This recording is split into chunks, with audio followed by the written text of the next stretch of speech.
Olá, boa noite. Gustavo, Júlia, Terceirão, professor Antonello, Débora, Vitor. Boa noite para todo mundo. Marlene, boa noite.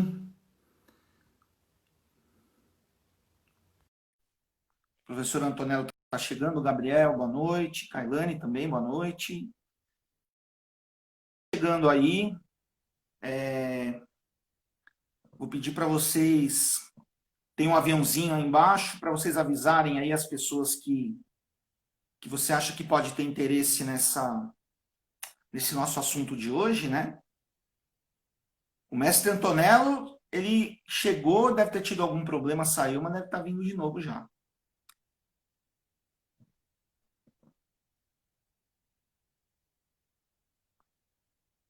Raildo, boa noite aí.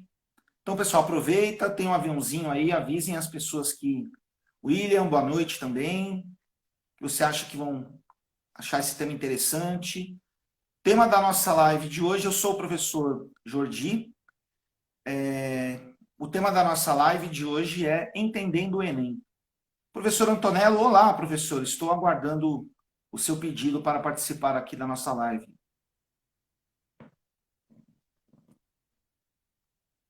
Vamos ver aqui. Espera aí, deixa eu ver aqui. Acho que agora vai dar certo.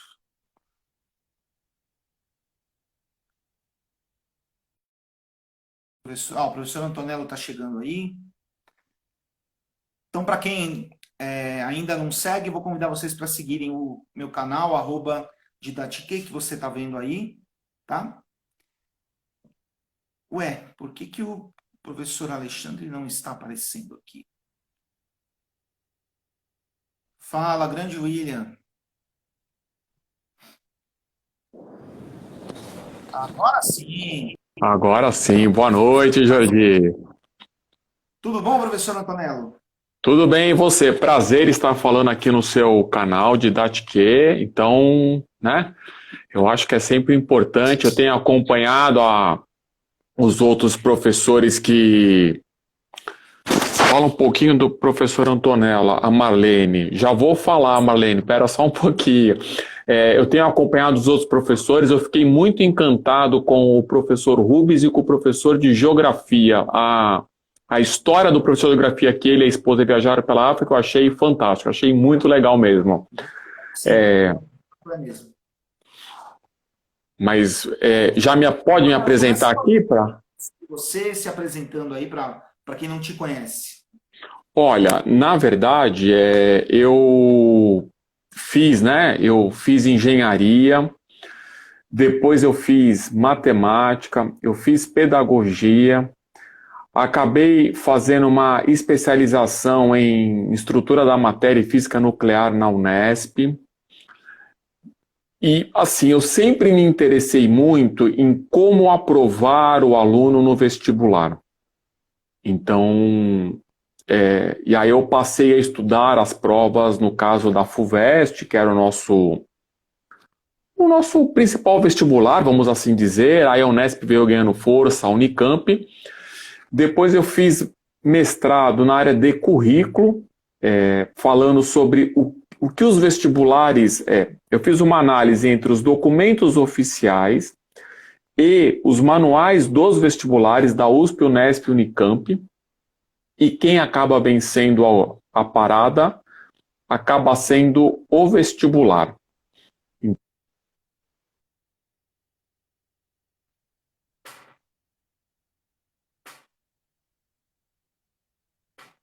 Acho que a gente está com um probleminha técnico aí, que deu uma travada no seu, Alexandre.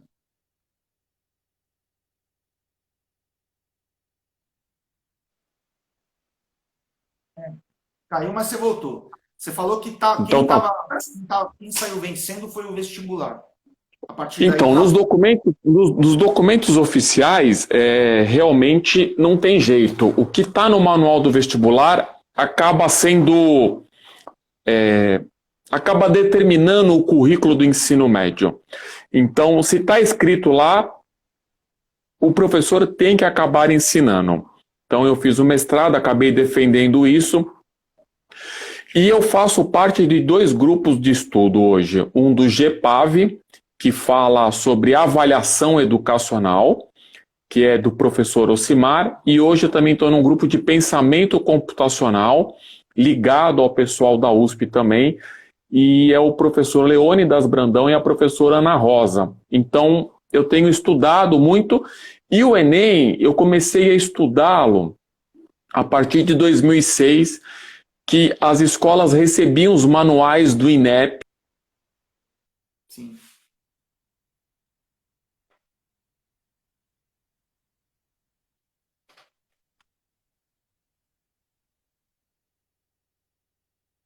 Probleminhas técnicos aí com o professor Antonello.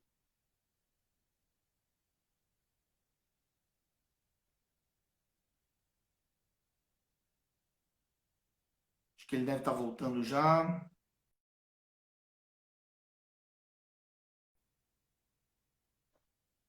Vamos ver se ele consegue reconectar. Kathleen, boa noite. Chegou aí, Aldo. Edif, boa noite também. Sérgio. Vamos ver se o professor Antonello consegue reconexão aí.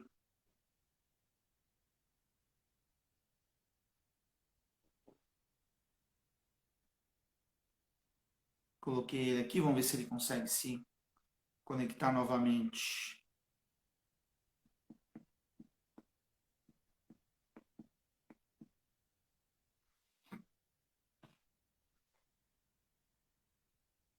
Oi, Daniel, boa noite. A gente está com um probleminha técnico aí, esperando o professor Antonello conectar novamente. Espera aí que eu estou tentando aqui, Jordi. Espera aí, Jordi, aqui. Não está funcionando. Dá licença, dá licença, puxa mais. Que bosta. Alô, alô, tô de volta? Eu tô na praia. Eu tô na praia e é o seguinte, a conexão aqui tá, mas vamos lá de novo. Então, o Enem, ele acabou tendo uma força muito grande, né? Porque acabou sendo um vestibular tradicional e depois com a mudança da metodologia da clássica para tri, mudou muita coisa e nos fez estudar muito. Então, é muito... Só um parênteses, Antonello. TRI, né? Para quem não conhece, é o TRI, o famoso, né? Isso, a teoria de resposta.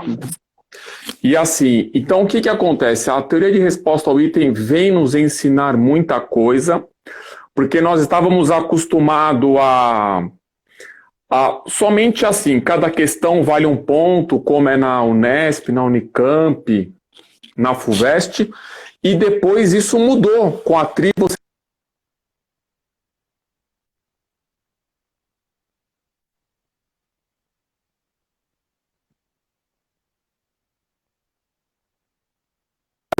Entendeu? Mas é importante, eu gosto, né? Estamos aí para...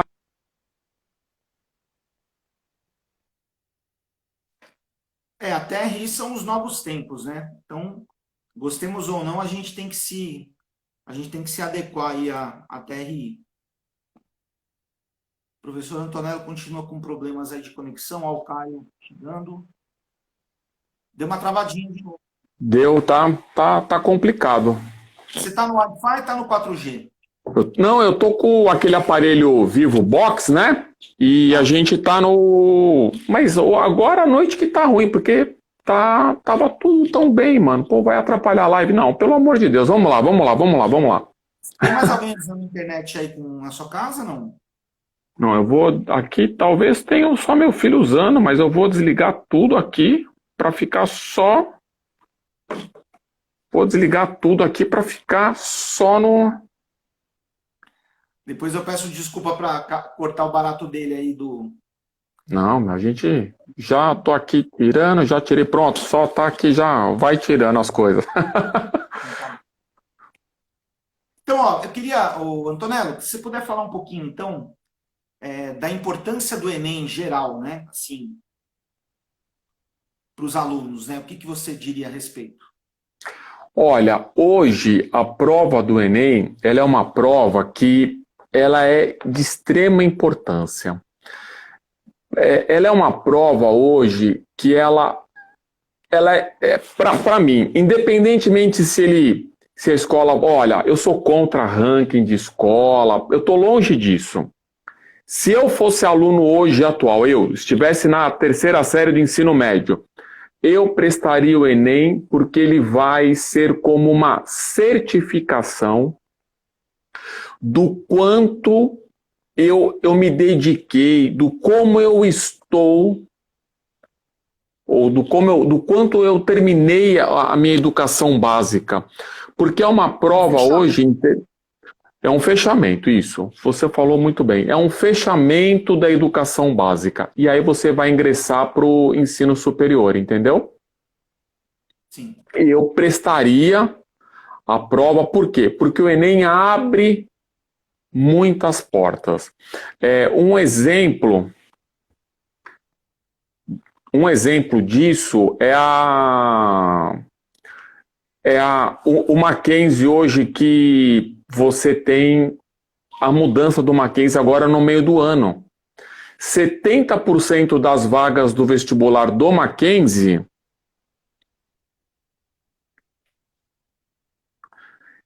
então foram vagas destinadas para o Enem. Sim. Nossa, meu. Não, eu tô te ouvindo, Antonello. Tô vendo e ouvindo bem. Não sei se você não tá me vendo, mas eu tô vendo e ouvindo.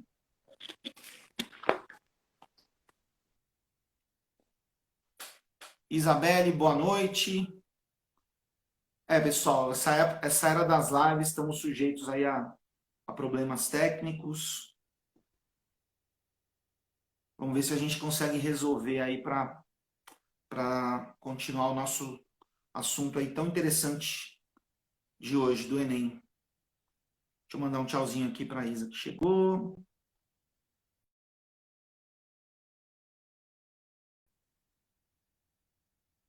Vamos ver se eu consigo conectar de novo o professor Antonello.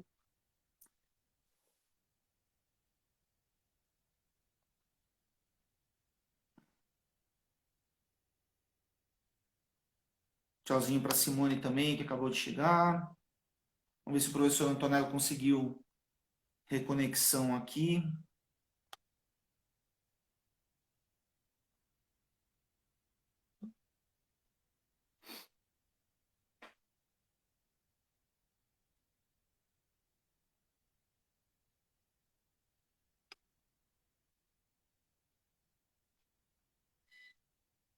Vamos lá, acho que agora, vamos ver se agora dá certo aí para.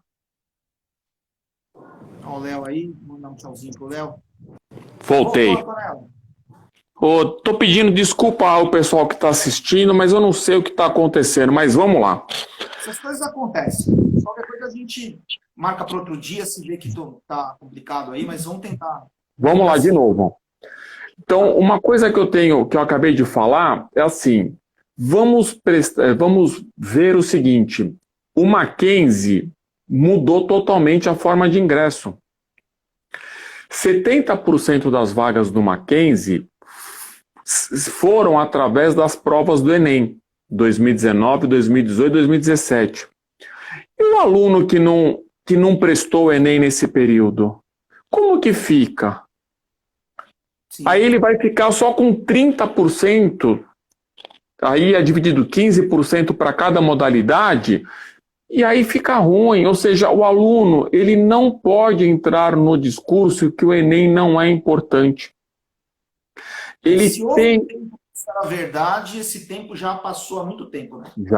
Já. E outra coisa, né? Por exemplo, se você quer estudar em Portugal, o Enem hoje ele te dá essa oportunidade. Você vai perder essa oportunidade de estudar fora do país? Eu acho que não pode, entendeu?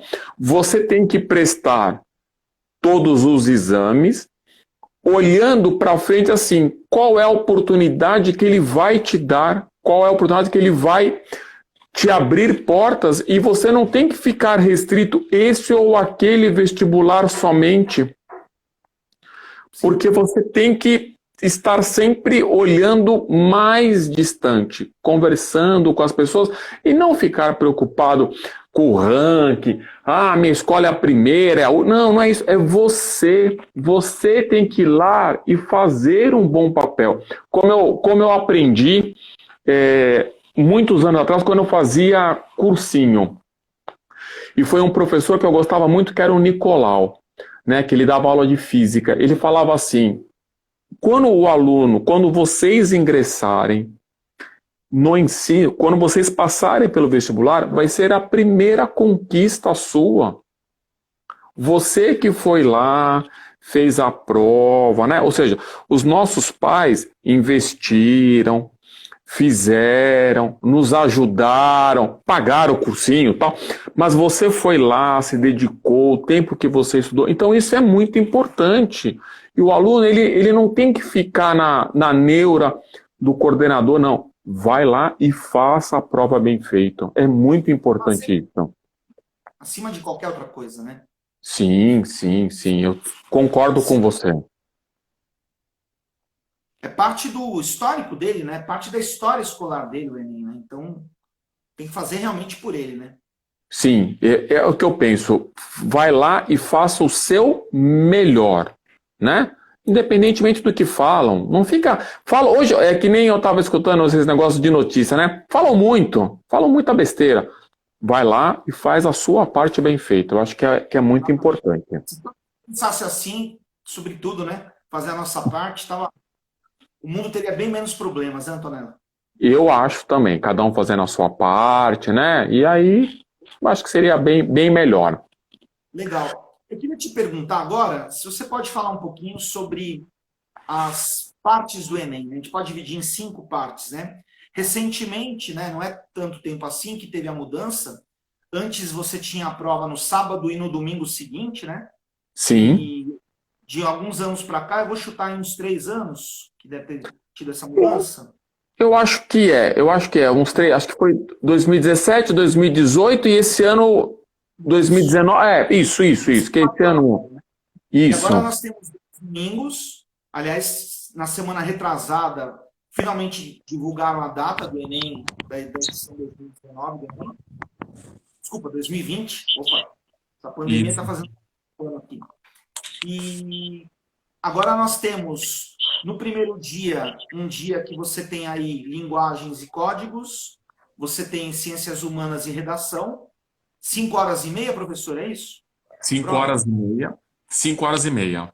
No segundo dia, matemática e ciências da natureza com 5 horas de prova. 5 horas. O Enem, ele deu meia hora a mais nesse segundo dia devido às contas. Isso também foi uma atitude muito louvável do INEP.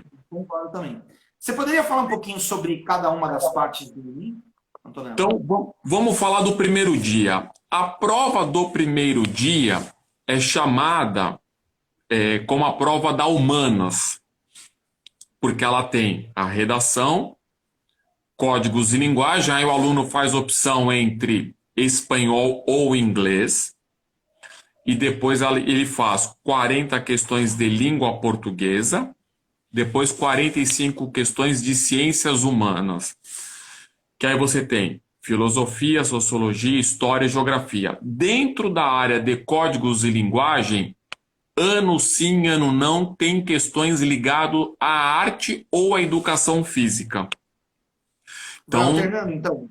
Não. Tem ano que eles cobram, tem ano que eles não cobram, mas quando essas questões caem ligados à arte ou à educação física, o aluno acaba tendo uma certa dificuldade, porque, né, não é um assunto que se trabalha tanto no ensino médio. Mas o que eu quero chamar a atenção, para a prova do primeiro dia, mesmo tendo 5h30, é uma prova que não dá tempo, por causa da redação. O aluno ele tem que gastar aí, no máximo 1h30 na sua redação. Depois ele vai ter 4 horas para a prova, sendo que ele pode separar 2 horas para cada área. e se a gente faz a conta dos 3 minutos por questão, nós veremos que temos menos de 3 minutos por questão, Se sendo você que deixar 1 hora e meia, dá menos de 3, né?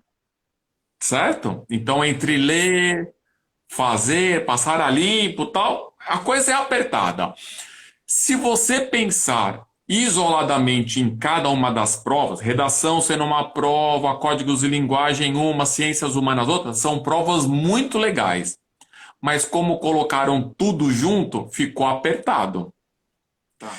E o que que eu fiz o levantamento dos microdados, né?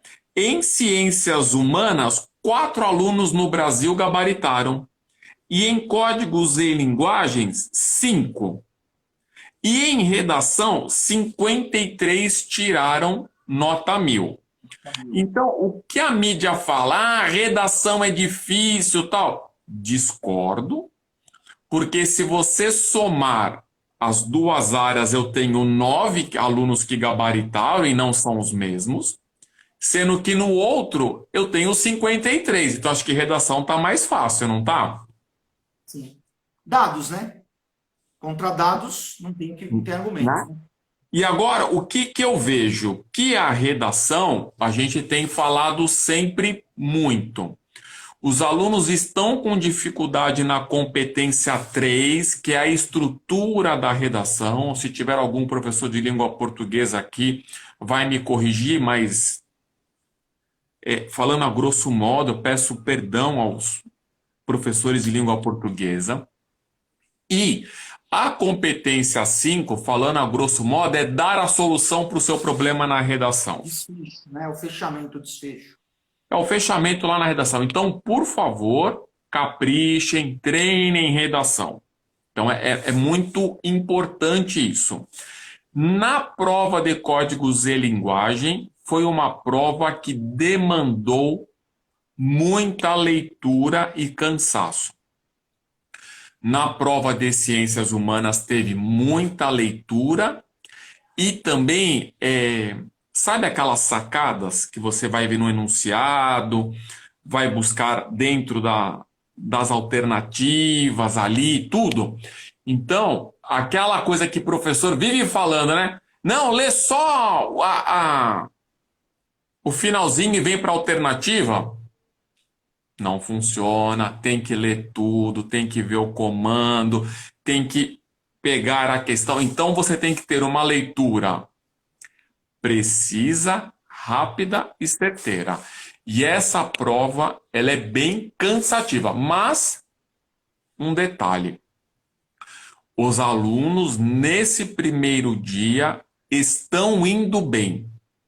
Separadamente, eu fiz uma análise dos microdados para os alunos que saíram do ensino médio, os concluintes, dão 1.300.000 alunos. Separei em cada uma das áreas e os alunos estão indo bem nesse primeiro dia, tanto em redação, quanto em códigos e linguagens, quanto em ciências humanas. O que o Enem vem fazendo historicamente desde 2009? Ele vem dificultando a prova. A prova vem sendo mais difícil. Então, o aluno precisa estudar mais. Tudo bem? Só falando aqui, Antonello, eu lembro que um tempo atrás, porque filosofia, por exemplo, sociologia, não são matérias que sempre tiveram na grade, né? Do ensino Tá. médio. E eu lembro que um tempo atrás falava-se que filosofia e sociologia é só interpretar o texto. Parece que mudou isso, né? Então está sendo cobrado o conteúdo dessas áreas também. Sim, está sendo cobrado conteúdo. Os alunos não vêm tendo bom desempenho porque o aluno falha no pensamento crítico, ele falha na teoria porque a falta da interpretação, tanto na sociologia, na filosofia, é ver o mundo como os sociólogos ou filósofos viam, e tem que fazer, às vezes, a transferência para o que está acontecendo atualmente. E aí o aluno peca. Por quê? E aí eu vou fazer uma crítica. Nós temos que nos concentrar no que está escrito na prova. é o que está escrito na prova. O Enem não quer saber da sua opinião. Ah, eu acho que é isso. Meu querido, é o Hobsbawm. É o que ele quer saber, a opinião que está escrito do autor ali. Se você é a favor ou contra, não tem. E o que que acontece dentro dos escritores? Tem a alternativa que mostra como o aluno pensa. E aí ele marca, mas não é. Cai nessa armadilha. E não é a alternativa que o autor da questão está pedindo. Então, cuidado com isso, aluno, cuidado. Exato. Uma parte importante. Pode falar um pouquinho? São 5 questões? Então, prova de inglês. Eu fiz análise de todas as provas, né? Mas aí na parte percentual de acerto, a prova de inglês, ela é mais fácil que a prova de espanhol. Veja. Então, o aluno que faz opção pela prova de inglês, ele acaba levando uma vantagem, porque é uma língua mais próxima, nós estamos mais acostumados. A prova de espanhol vem sendo mais difícil. E uma coisa que o Enem mostrou para nós, né? Que os alunos melhoraram no inglês. Olha que legal isso. Então, o pessoal está estudando mais inglês? Não sei, mas eu estou falando no Enem. O pessoal está indo melhor no inglês do que no espanhol. E assim, eu conheço alguns alunos que colocam o espanhol justamente por achar que não sabem inglês. Mas eles não têm essa ideia que espanhol é uma língua difícil. E eu acho que uma dificuldade muito grande, não sei se você concorda comigo, por ser uma língua relativamente parecida com a nossa tendência é achar que é uma prova de português e não de espanhol.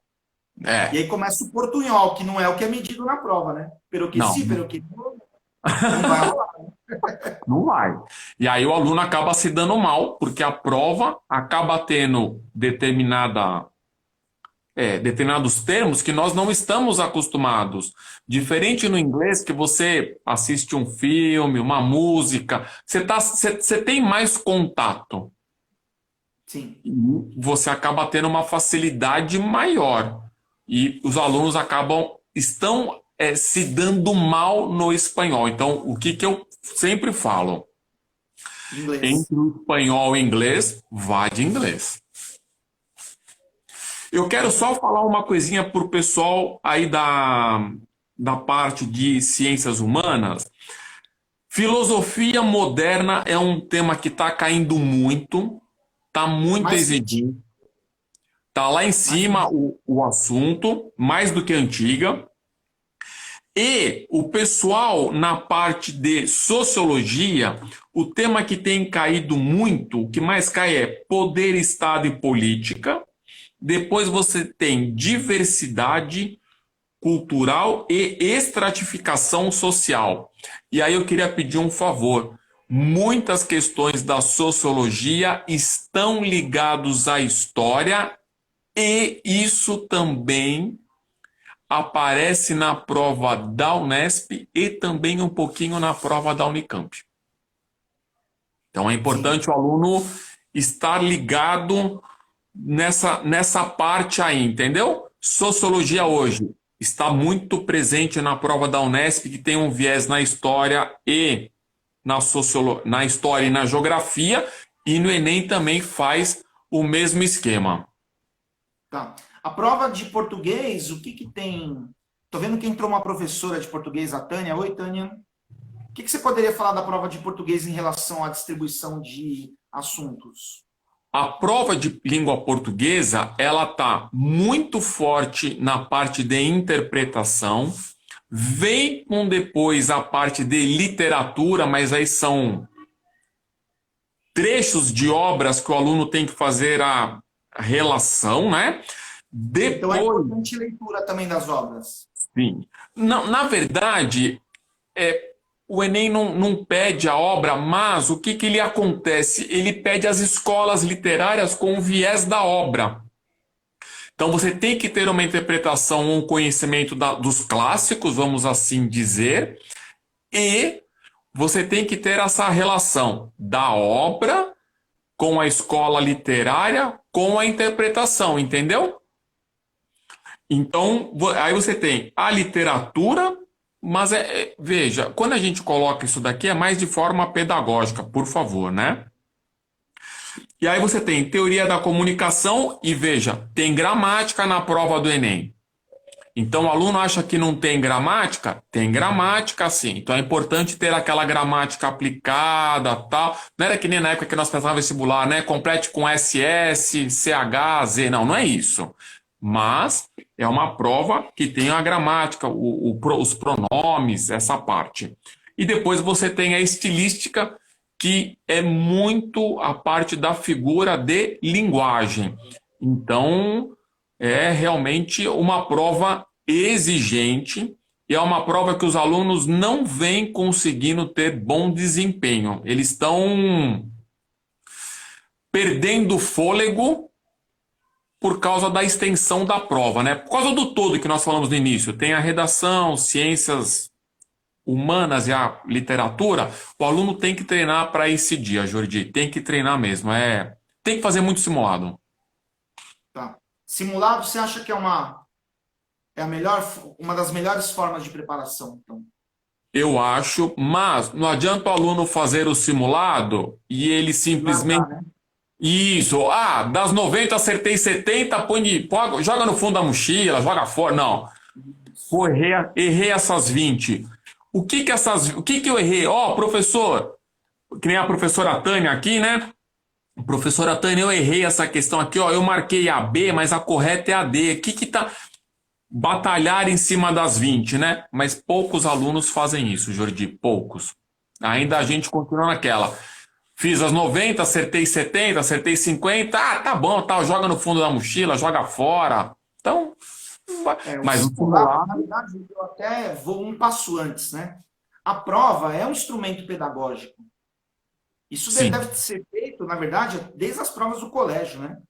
Você pegar, olhar o que você acertou, não assim, tirei a nota, valeu, né? Isso aí é você desperdiçar um instrumento pedagógico muito poderoso, né?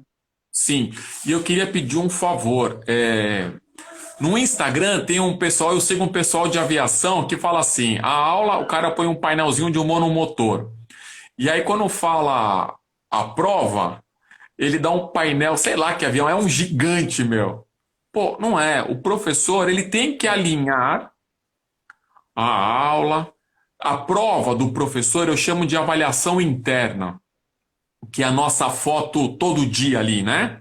Sim. E o Enem, que é a avaliação externa, eu chamo de tomógrafo computadorizado colorido 16D, que vai ver tudo, entendeu? E aí você tem que ajustar os parafusos. Mas você tem que estar alinhando tudo isso com o seu aluno. Sim. O professor, eu acho muita sacanagem, né? E assim, eu sei que tem professores que fazem isso, né? Mas, no geral, o professor, ele não vai cobrar coisas que ele não deu, porque, afinal de contas, é um tiro no próprio pé dele, né? Sim. Agora, ele jogar tem... aberto para os alunos é muito importante, né? Sim, e ele tem que levar para a sala de aula uma questão do Enem, tem que trazer para a prova, entendeu? Ele tem que estar trazendo isso para estar discutindo com os meninos, às vezes até mostrar, olha, que nem aqui a Marlene, né? Alinhamento entre as provas internas e externas. Então, Marlene, é muito importante, aqui eu vou fazer um parênteses. Posso, Jordi? Claro, fica à vontade. É importante fazer, nos microdados, fazer um histórico do colégio, a Marlene, né? Não sei o que ela é, mas assim, eu vejo o histórico... É uma diretora do Colégio Novo Pátio aqui de Santana. Então, eu pego o novo Colégio Novo Pátio. Eu pego os microdados do Colégio Novo Pátio de 2009 a 2019, tudo por competência, por habilidade. Veja, eu vou ver o meu colégio. De novo, não estou preocupado com o ranking, estou preocupado com parte pedagógica. E aí eu já vou avançar para o segundo dia de prova. Quando eu vou para matemática, grandezas proporcionais é muito conteúdo, é muita parte. Foram 12 ou 13 questões na prova do ano passado, ou seja, quase um terço. Quase 30%. Só que grandezas proporcionais é conteúdo de 8º, 9º ano. E aí, o que acontece? Se os meus alunos não estão indo bem lá na frente, o que que eu faço? Eu tenho que olhar mais para o Fundamental 2. E aí, o que que eu faço? Eu replanejo, eu trabalho com formação de professores, eu faço um estudo para melhorar o meu colégio. Eu faço todo esse alinhamento. E eu escuto muita gente falar o seguinte: ah, mas essa prova já passou. Tá lá no LinkedIn que eu escrevi 2 artigos. São gigantes. A infinidade de dados que esses microdados dão para nós. E aí a escola tem que utilizar isso. Falando aqui da... Eu vou mudar. Eu vou começar pelas ciências da natureza e quero fazer uma observação. A prova do segundo dia é a prova mais difícil e aonde está definindo se o aluno vai ingressar no SISU ou não.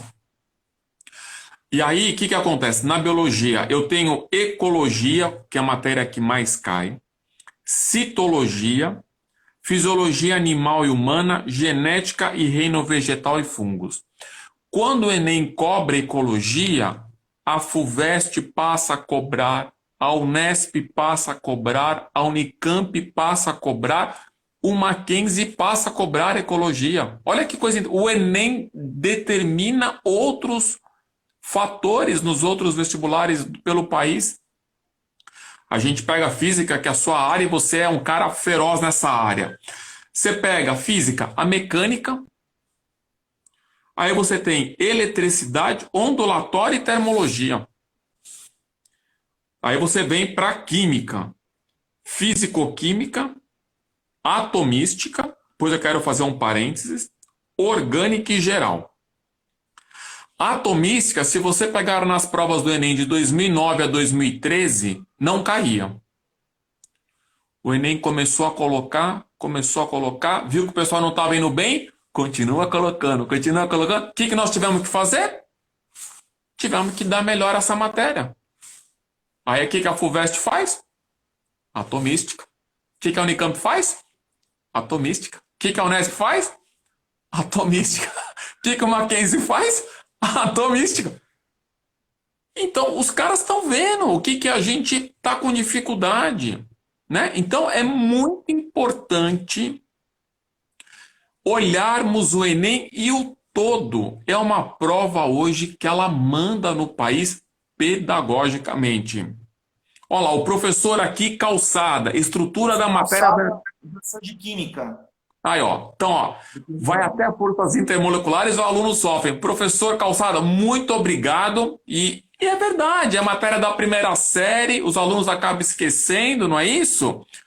E o Enem tá lá, tá olhando, ó, tô de olho, o Enem tá olhando. Ele tá vendo tudo que cai, como os meninos não estão indo bem. Jordi, quero dar um abraço na uma professora que é muito amiga minha, a Marcela, entrou aqui, quero dar um abraço para ela, que ela é muito querida e agradeço ela estar aqui com nós. Olha lá, estrutura de Lee, os alunos morrem. Esse professor, eu tô gostando dele, hein? Tô gostando desse professor Calçado.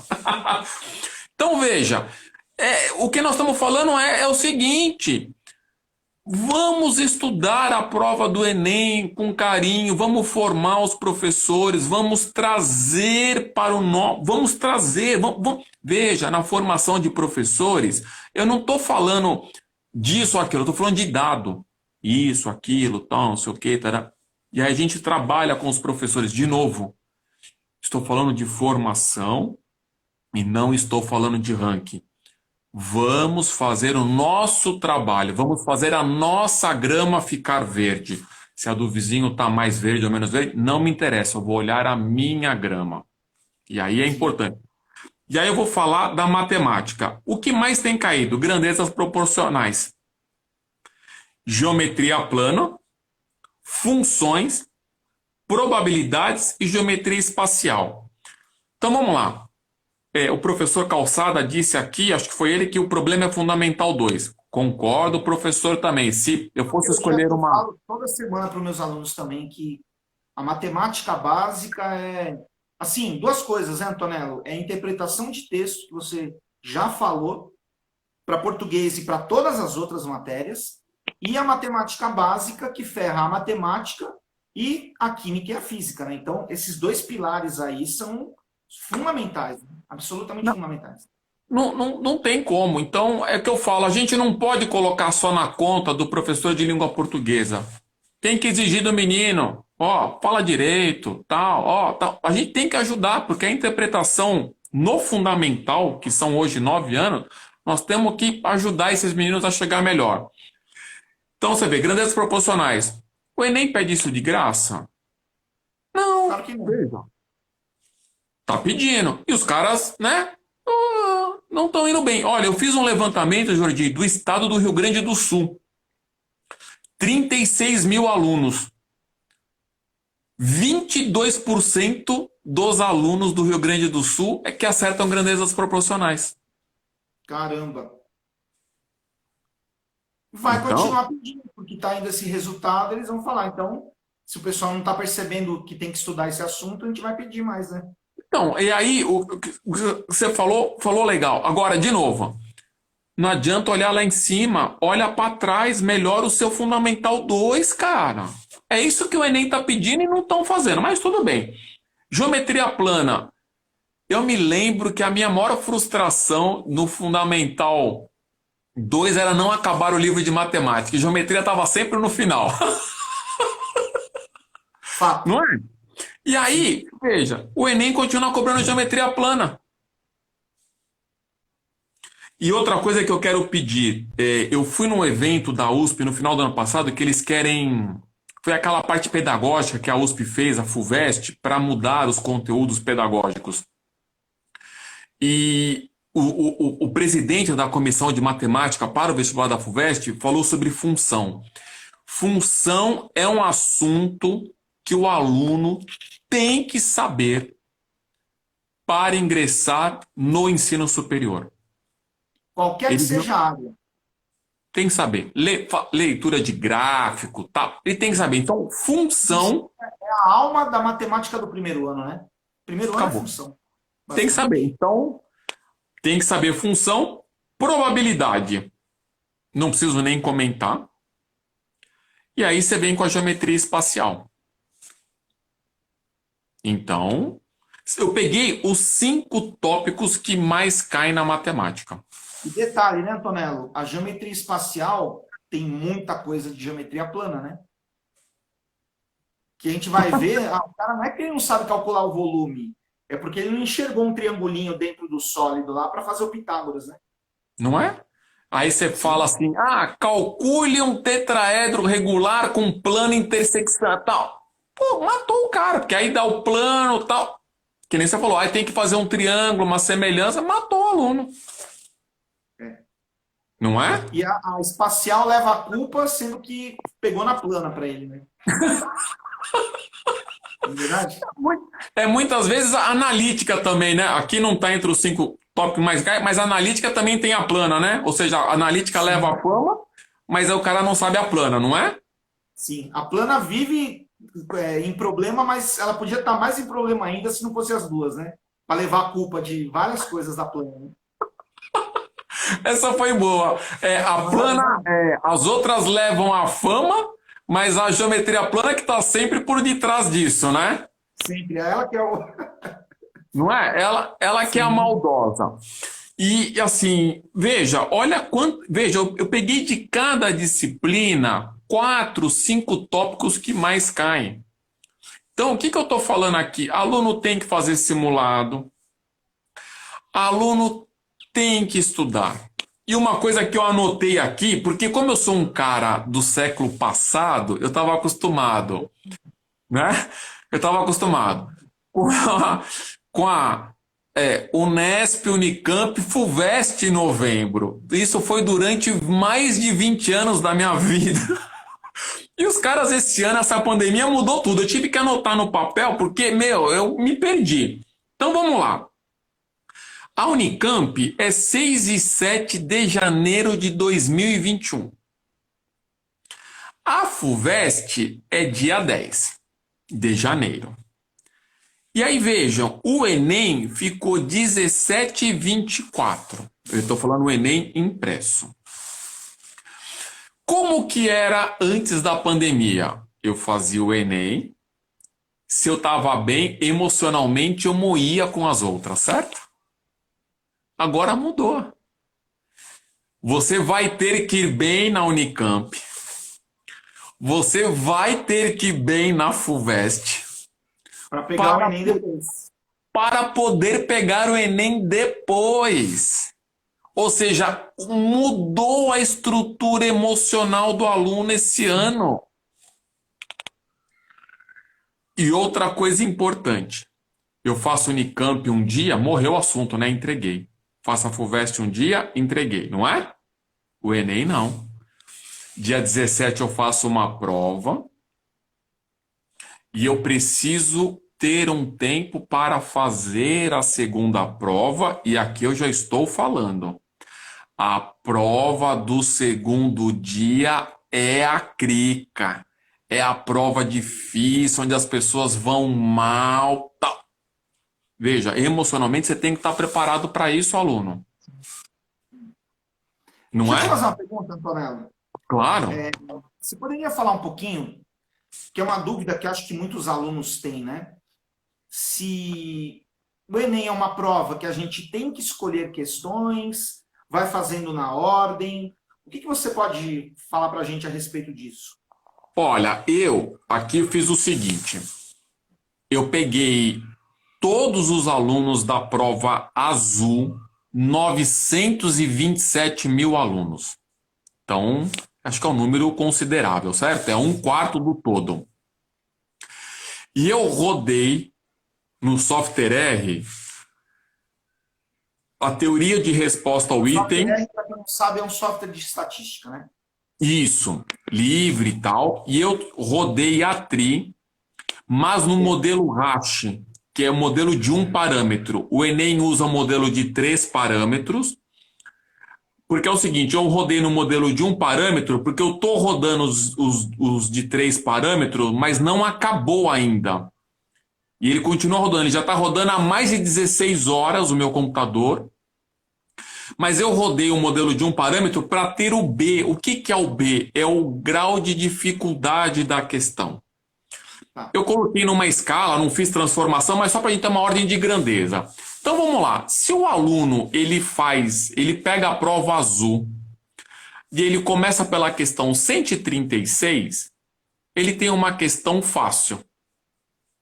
É a primeira da prova de matemática. Estou até com ela Na aberta primeira aqui. da prova de matemática.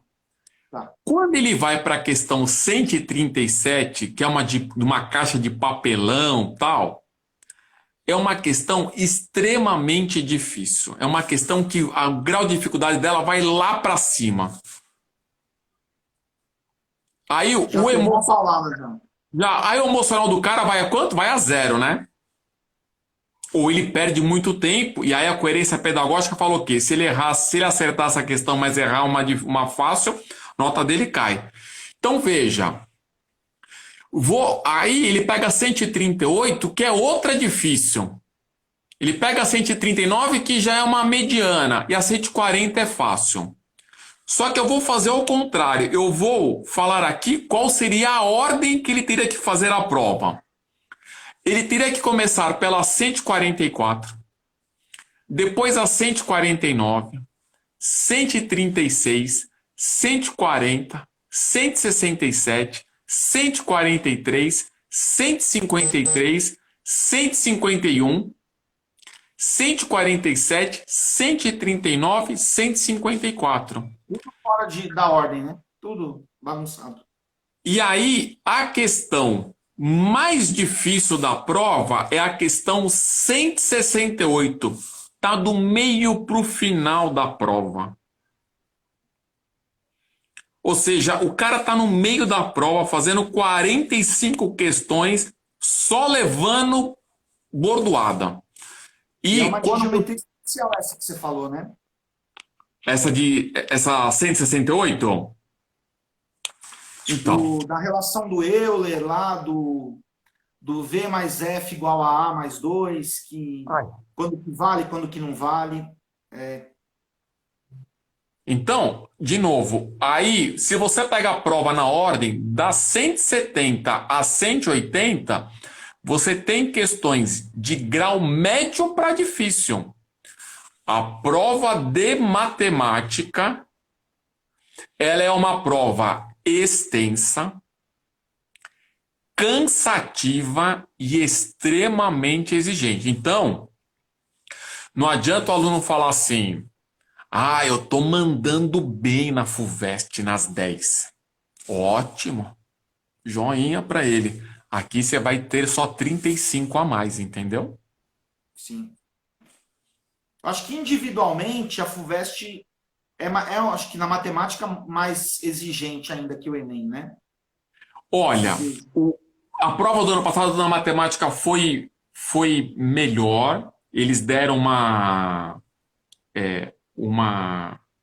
uma diminuída porque eles pediram para a matemática dar uma uma aliviada. maneirada, né? E Mas aí não na eles segunda fase, na primeira, né? Não, a segunda fase é bloco de granito, meu. E aí é o seguinte, na primeira fase subiu o nível da geografia, da história e biologia. Física continuou alto nível, física continuou alto, língua portuguesa na parte de obras literárias dizimou aluno e matemática os caras tiraram um pouco o pé. Mas por quê? Porque na reunião que eu fui na FUVEST foi ordem da reitoria que a matemática, na primeira fase, tem que ser equilibrada para todos os cursos. Não tem que ser uma prova específica na primeira fase. Agora, na segunda fase, vai ser específica.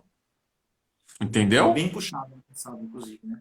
Bem puxado. Então, eles têm assim, apertado em algumas que eram muito fáceis, por exemplo, biologia estava muito fácil, os caras vêm apertando, mas eles vêm equalizando a prova para. Busca o equilíbrio, né? Aumenta uma, diminui a outra para não mudar muito nota de corte, né? Essas coisas assim. Isso, isso. E é uma coisa assim, é, bem pontual mesmo, porque a reitoria estava reclamando disso, né? Porque a matemática não estava tendo um olhar para a primeira fase. Então, aqui no Enem, veja que o que nós estamos aqui falando para os alunos, não adianta começar nenhuma prova do Enem sem antes dar uma folhada. Tem que olhar. O que você vai fazer e ter o discernimento. Isso vai me dar trabalho, provavelmente vai ter um TRI alto. Meu, vou fazer outra primeiro. Vai. E assim, é o que a gente fala. Coloca lá do lado.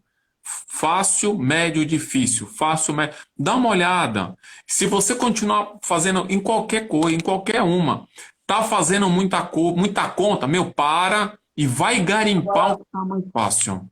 Agora, Antonella, uma pergunta que eu sei a resposta, mas só para... Como que o aluno vai saber se é fácil, médio ou difícil? Aí é o seguinte. Estudando, pô, fazendo simulado pra caramba, né? E aí ele conversa com o professor, troca uma ideia. Ó, professor, e isso, né? Ou seja, trocando a experiência com o professor, perguntando, vendo as coisas, né? Pô, você pega as resoluções lá de meia página, uma página inteira. Pô, para com isso. Ora, para o aluno ter uma ideia, um exemplo que eu uso muito é a questão da prova de matemática do Enem 2015 de logaritmo, que fala do vidro, tal, não sei o quê. 5 alunos no Brasil, ou 6, acertaram essa questão. Nossa, eu lembro dessa questão. Acho que uma vez eu fiz uma resolução, deu acho que 2 lousas. Então, por exemplo, Eu essa lembro dessa questão. questão. Ridícula aquela questão. Então, você vai ficar brigando para essa questão, acertar uma? Não, pô, garimpa mais 3, 4 na prova. E lá na prova tem uma. Nessa mesma prova tem a questão da pérola, que você vai no joalheiro para ver o grau de precisão da pérola. Vai lá, acerta essa e vai subir, vai melhor, meu. Verdade mesmo. Mas é muito importante ter essa bagagem de simulado, né? Para o cara ter Sim, o discernimento também de. Porque assim, a certeza mesmo do TRI é só depois da prova que a gente tem. com Mas quanto certeza. mais a gente estudou antes, pô, mais a gente tem uma noção, né? De Sim. fazer um Enem melhor, né? Do que uma coisa aleatória totalmente, né? Não, com certeza, com certeza. Jordi, deixa eu te perguntar. No meu relógio está marcando 4 para as 8. Eu não sei o tempo aí. falar, eu estou marcando o tempo também, porque aqui a gente tem a limitação. E, pô, tá muito bacana a nossa conversa. Eu queria que você deixasse uma mensagem final para as pessoas aí que, de certa forma, estão envolvidas com o Enem. O que você poderia falar para elas? Olha, Alunos, professores, eu coordenadores, quero, diretores de escola, eu quero etc. falar para todo mundo que está muito difícil com a pandemia, tá todo mundo na mesma régua. Então, eu quero assim que todos nós, professores, coordenadores, diretores e alunos, nós temos que nos unir para um bem comum. Eu nunca tinha passado por uma pandemia, né? Eu espero que seja a primeira e a última, né?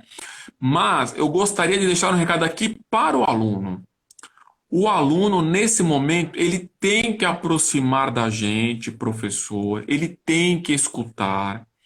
E se ele tiver alguma ansiedade, algum problema, ele pergunte, pergunte. E aí é muito importante que ele externalize isso, que ele fale o que ele está sentindo, para quê? Para aliviar a pressão. Então, que o aluno continue estudando, porque as datas, como nós já conversamos aqui, elas já estão postas e nós não vamos conseguir mudar isso. Nós temos que chegar no dia 6 e 7 de janeiro, no dia 10 de janeiro, 17, 24 e 30 e 31 de janeiro, que é a Unesp, preparados. Mas o nosso aluno, ele tem que acreditar naquilo que nós estamos falando. Por quê? Porque nós queremos o melhor para eles. É o melhor, cara. É o melhor. Nós queremos o melhor para eles, que eles sejam aprovados, que eles realizem o sonho deles. Olha, é isso que eu desejo para todo mundo, Jordi. E quero A gente agradecer. nós não somos melhores que eles, mas a gente tem mais experiência, né, Antonello? Sabe? Já viu acontecer mais coisas na nossa vida, vai. Vamos dizer assim, né? Mas estamos junto na pandemia, estamos junto. E eu quero agradecer o contato, o convite. Peço desculpas pelas quedas aqui, mas eu acho que a gente Imagina pelo conseguiu. comecinho, depois foi muito bom. Então tá E eu bom. queria te agradecer. O Antonello já trabalhamos juntos aí em anos anteriores, né? Eu o Sim, conheço há que uns 25 anos que eu devo te conhecer já, né? uns 25 anos. Por aí, né? Exatamente. Como eu falei para muita gente, eu considero você um dos maiores estudiosos, especialistas em Enem, um professor muito preocupado com os alunos, então eu tenho certeza que quem assistiu hoje contribuiu bastante. E já estão falando que vai precisar mais lives com você aí, Antonello. Não, tá bom. Eu prometo que a gente espera para não gastar, né? Para a gente não ajuda muito, mas a gente pode conversar depois de assuntos, rodar a tri nas outras provas. Fique tranquilo. A gente está sempre à disposição do pessoal para vencer a pandemia e conseguir bons resultados nos vestibulares. Agora, faça simulado, acredita na gente e, por favor, fazendo um gancho para a FUVEST e a Unicamp, leiam as obras literárias, por favor, por favor, por favor. Antonello, um grande abraço para você, boa noite para você, para todo mundo aí que nos acompanhou. Obrigado pela audiência aí e até uma próxima, viu? Obrigado, obrigado. Um abraço para todos. Tchau, Um tchau. abraço também. Tchau, tchau. Tchau, Tchau, pessoal. Muito obrigado aí pela audiência. Uma boa noite a tchau. todos. Obrigado. Boa noite. Tchau.